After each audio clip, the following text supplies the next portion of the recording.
Today I will be presenting a manuscript speech. The manuscript speech I will be completing today is called the Infamy Speech. The Infamy Speech was a speech delivered by the 32nd United States President Franklin D. Roosevelt to a joint session of the United States Congress on December 8, 1941.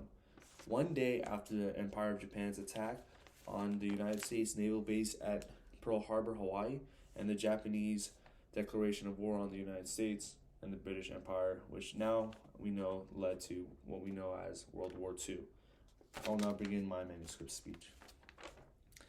Mr. President, Mr. Speaker, members of the Senate and of the House of Representatives, yesterday, December 7th, 1941, a date which will live in infamy, the United States of America was suddenly and deliberately attacked by naval and air forces of the Empire of Japan. The United States was at peace with that nation, and at the solicitation of Japan was still in conversation with its government and its emperor, looking toward the maintenance of peace in the Pacific.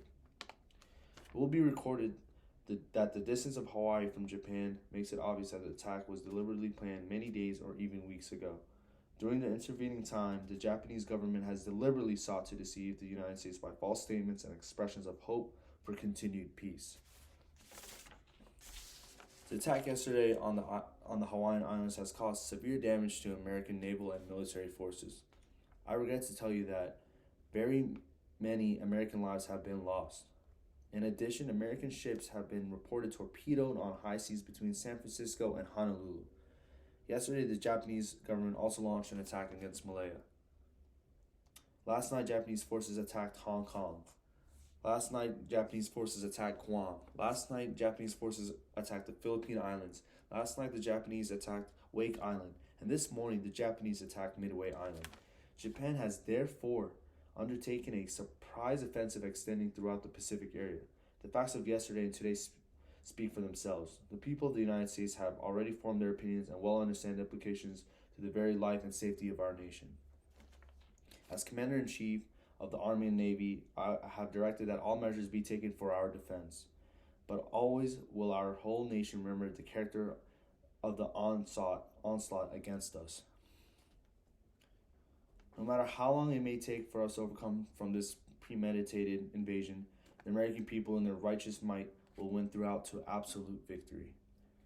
I believe that I have interpreted the will of the Congress and the people when I assert that we will not only defend ourselves to the uttermost, but will make it very certain that this form of treachery shall never again endanger us.